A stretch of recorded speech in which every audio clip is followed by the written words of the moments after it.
What's up, everybody? My name is Phoenix with Author Phoenix Gaming, and unfortunately, before we can discuss the epic awesomeness that is the Taken King cinematic trailer that Bungie just released, link in the description if you haven't seen it yet, before we can talk about that, I have to give you guys a little update on some shenanigans that are going on behind the scenes of this channel.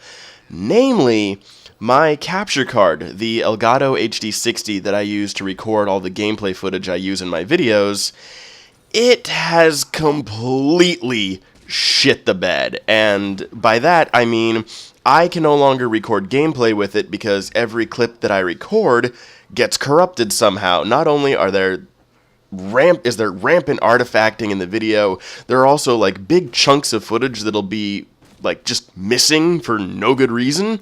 And worst of all is that whenever I try to edit these clips in my actual editing software, Sony Vegas completely shits the bed and locks up and becomes completely unworkable.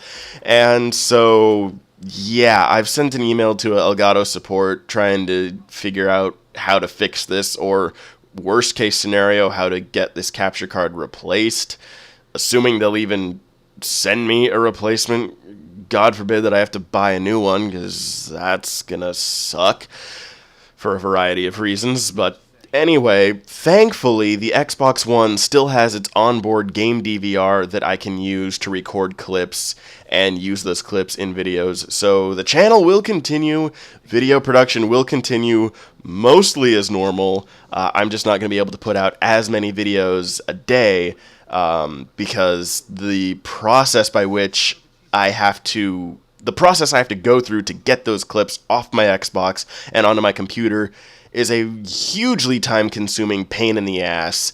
And if I'm going to do like 2 videos every Monday and Friday, which has kind of been my plan for this channel going forward, I'm going to have to start recording those clips like during the week just to keep the production pipeline from clogging up every Monday and Friday and taking far more time than it needs to. But anyway, that's all the sad, dreary, gloom and doom news out of the way, and we can move on to talking about the trailer because holy shit. Just when I think I'm already hyped enough for the Taken King with all the gameplay changes that are coming, incidentally, at least a lot of whom are dropping tomorrow with the Destiny 2.0 massive patch that Bungie's releasing, this cinematic trailer seems to be evidence for me, and confirmation for me, actually, that Bungie is in fact fixing my #1 all-time greatest problem with Destiny, and that has been its story. Because there is a ton of shit in this trailer. If you actually go through and sort of pick apart the different clips that you see, there's a ton of shit here to get excited for. Not just the big epic Star Warsian space battle between the Awoken and the Taken, which has a couple clips in there that I really enjoy, particularly with regard to Mara Sov, the Queen of the Awoken, and the power that she apparently possesses or can channel. Good God. But I think the two or three things that most excite me that I see in this trailer are the conversation between Eris Morn, who gave us, who came along with Crota's End, or the Dark Below expansion, the conversation that she has between the Vanguard Guardians, and a scene with Oryx that looks like it really takes place at the end, but there seem to be a couple of clips leading up to it that I think are instructive, enormously so, about how the story is ultimately going to play out. And a few little bits and pieces here and there. But the first one that I really think I want to talk about is this really tiny scene where you see Eris kind of holding some weird crystal-like thing. And if you pause and look closely at what she's holding, it actually looks exactly like the crystal that's been sort of welded to the hilt of Razelighter, this exotic sword that Bungie's told us about. And the big takeaway for me with that is a couple of things. Well, it comes from a couple of things. One, Bungie has said previously that these swords will not be random drops that you get for killing a certain boss or going through a certain raid. They're items that you actually forge yourself and you have to go on quests for.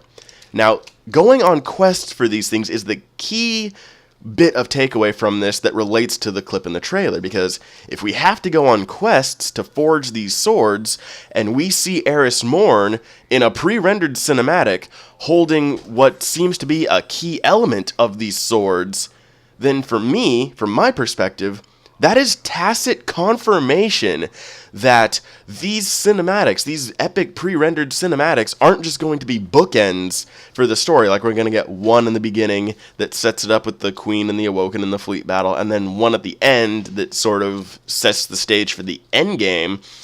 These are going to be peppered throughout the campaign. Obviously, there's the one with the sword quests that we pretty much know about, but then also, this goes back to the conversation between Commander Zavala and the other Vanguard Guardians and Eris Morn talking about Oryx, which we've already seen. We also saw Cade 6's piece of that, we knew Oryx was coming. This is bad, in that first sort of cinematic trailer that Bungie released, or the first trailer period that Bungie released. And Commander Zavala has a line where he says, our Guardian got a good look on Phobos during that cinematic, which means that that cinematic takes place after we get back from the Phobos mission, which again is confirmation that there are at least some of these pre-rendered cinematics, attached to quests that will take place throughout the story campaign of the Taken King, which is exactly what I was hoping we would get with Destiny originally when it launched last year. And I've said before that I choose to be a glass half full kind of guy, so even though I believe there is justification for arguing that this shit should have been in the game from launch back in September of 2014, I choose just to be happy and excited that it's finally in the game now, and especially that it's not just in-engine cutscenes. Like, these are high-quality, pre-rendered, motion-captured cinematics that we'll see over the course of the story campaign for the Taken King, and god damn it, does that have me super excited and super pumped up for the Taken King. So it's the release of the Taken King is is about a week away from now, guys. So I am so excited. I cannot wait to get my hands on this game. So that is it for this video, guys. I hope you've enjoyed. I would love to hear your own thoughts on this trailer in the comment section below. Especially if you maybe noticed something and made a connection that I didn't and that I missed. Please let me know in the comment section below. And yeah, that's it for this video, guys. I hope you enjoy. I hope you like and subscribe. And as always, I will catch you in the next one. Take care.